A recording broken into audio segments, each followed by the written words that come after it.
الا تقاتلون قوما نكثوا ایمانهم، اللہ تعالیٰ نے فرمایا جو معاہدہ توڑنے والے دشمن ہیں، معاہدہ توڑنے والے کافر ہیں، اے مسلمانوں تم ان سے قتال کیوں نہیں کرتے، جنگ میں ان کا مقابلہ کیوں نہیں کرتے؟ تمہیں کیا ہو گیا؟ کافروں سے کیوں ڈر رہے ہو؟ کافروں کے سرداروں سے، کافروں کے بادشاہوں سے کیوں ڈر رہے ہو؟ وَهَمُّوا بِإِخْرَاجِ الرَّسُولِ،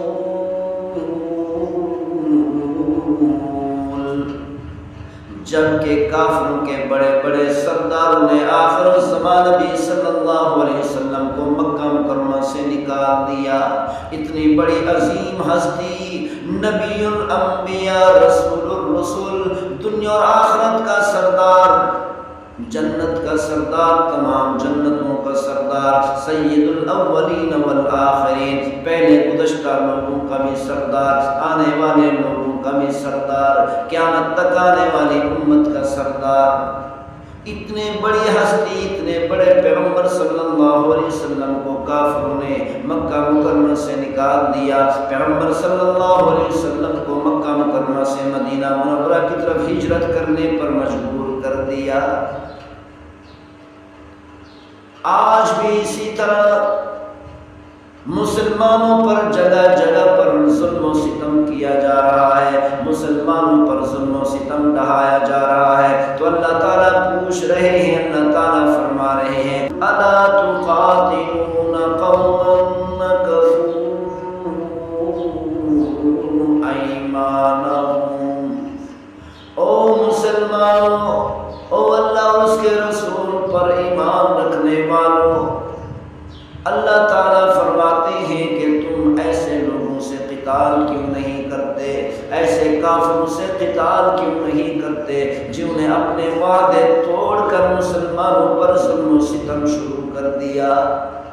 کشمیر میں مسلمانوں پر ظلم و ستم کیا جا رہا ہے، فلسطین میں مسلمانوں پر ظلم و ستم کیا جا رہا ہے، کئی ممالک ایسے ہیں جہاں پر مسلمانوں پر ظلم و ستم کیا جا رہا ہے، تو اللہ تعالیٰ نے فرمایا ان کافروں سے تم قتال کیوں نہیں کرتے، جنگ کیوں نہیں کرتے؟ وَهُمْ بَدَؤُوكُمْ أَوَّلَ مَرَّةٍ، تو اللہ تعالیٰ قیامت تک آنے والی امت کو سمجھانا چاہتے ہیں کہ جب ان کافروں نے اتنی بڑی عظیم ہستی کو نہیں چھوڑا، اتنی بڑی عظیم ہستی آخر الزمان نبی صلی اللہ علیہ وسلم پر ظلم و ستم کیا، اس حد تک پہنچ گئے کہ پیغمبر صلی اللہ علیہ وسلم کو مکہ مکرمہ سے نکلنے پر مجبور کر دیا۔ جب ان کافروں نے اتنی بڑی عظیم ہستی کو نہیں چھوڑا تو تم کو بھی نہیں چھوڑیں گے۔ یہ اس وقت تک باز نہیں ہے کہ جب تک تم ان کے مقابلے میں جنگ نہیں کرو گے، جب تک ان کے سر نہیں پھاڑو گے اس وقت تک یہ باز نہیں آئیں گے، جبکہ یہ پہل بھی کر چکے ہیں۔ یہ جگہ جگہ پر دیکھیں کہ کافر ہی مسلمانوں پر ظلم و ستم کرنے میں پہل کرتے ہیں، مسلمان کبھی بھی کافروں پر بھی ظلم نہیں کرتے، کافروں کے بچوں پر بھی ظلم نہیں کرتے، کافروں کے مردوں پر بھی ظلم نہیں کرتے، کافروں کی عورتوں پر بھی ظلم نہیں کرتے۔ کافر ہی ابتدا کرتے ہیں کہ مسلمانوں پر ظلم کرنا شروع کر دیتے ہیں، جیسا کہ کشمیر اور فلسطین میں مسلمانوں پر ظلم کیا جا رہا ہے۔ وَهُمْ بَدَؤُوكُمْ أَوَّلَ مَرَّةٍ، تو اللہ تعالیٰ نے بتایا کہ ظلم و ستم کرنے میں یہی کافر لوگ ہی پہل کرتے ہیں، ان کی عادت ہے ظلم و ستم میں پہل کرنے کی، ان کے مزاج میں رکھا ہوا ہے کہ یہ ظالم ہیں، ظلم کرنے والے ہوتے ہیں۔ تو اللہ تعالیٰ پوچھ رہے ہیں اتخشونہم، او مجھ پر ایمان رکھنے والوں، اللہ وحدہ لا شریک پر ایمان رکھنے والوں، رسول اللہ صلی اللہ علیہ وسلم کی رسالت پر ایمان رکھنے والوں، جنت اور جہنم پر ایمان رکھنے والوں، کیا تم ان کافروں سے ڈرتے ہو؟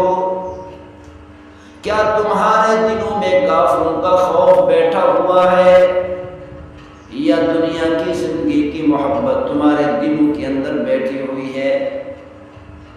فَاللَّهُ أَحَقُّ أَن تَخْشَوْهُ إِن كُنتُم مُؤْمِنِينَ۔ تو اللہ تعالیٰ نے فرمایا او مسلمانوں، مجھ پر ایمان رکھنے والوں، اللہ اس بات کا زیادہ حقدار ہے کہ اللہ تعالیٰ سے ڈرو، کیونکہ اللہ تعالیٰ بڑی طاقتور ذات ہے، تمام بادشاہوں کا بادشاہ ہے، پوری دنیا کے تمام طاقتوروں سے بڑا طاقتور ہے۔ وہی اس بات کا زیادہ حق رکھتا ہے کہ تم مسلمان اس اللہ سے ڈرنے والے بن جاؤ۔ اگر اللہ کا خوف، اللہ کا ڈر تمہارے دلوں میں آ گیا تو اللہ تعالیٰ تمہیں کافروں پر غلبہ عطا کرے گا۔ قاتلوہم یعذبہم اللہ بأیدیکم۔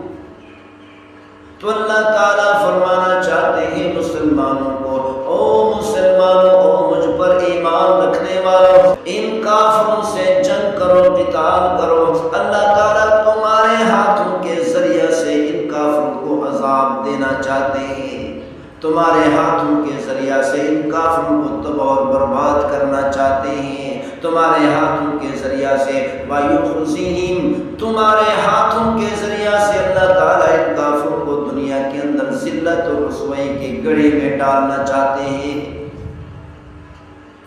اگر مسلمان کافروں کے مقابلے میں اسلحہ لے کر کھڑے ہو جائیں،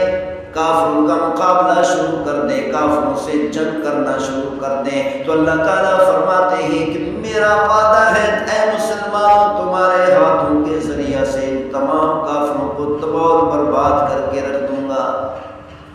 لیکن اللہ تعالیٰ فرماتے ہیں اے مسلمانوں، تمہیں مقابلہ کرنا پڑے گا، تمہیں جنگ کرنی پڑے گی، تمہیں اسلحہ اٹھانا پڑے گا۔ اسلحہ اٹھانا حسن اخلاق کے خلاف نہیں، کافروں کا مقابلہ کرنا حسن اخلاق کے خلاف نہیں۔ سب سے زیادہ عظیم اخلاق والے رسول اللہ صلی اللہ علیہ وسلم تھے۔ پیغمبر صلی اللہ علیہ وسلم کی سیرت پڑھ کر دیکھو کہ پیغمبر صلی اللہ علیہ وسلم نے خود کافروں کا مقابلہ کتنی بار کیا، کتنی غزوات میں شریک ہو کر کافروں سے جنگ کی۔ اگر کافروں کے مقابلے میں، ظلم کرنے والوں کے مقابلے میں اسلحہ اٹھانا، ظلم کرنے والوں کے مقابلے میں جنگ کرنا اگر حسن اخلاق کے خلاف ہوتا تو آخر الزمان نبی صلی اللہ علیہ وسلم کافروں کے مقابلہ کرنے کے لیے جنگ میں نہ جاتے، غزوات میں شریک نہ ہوتے۔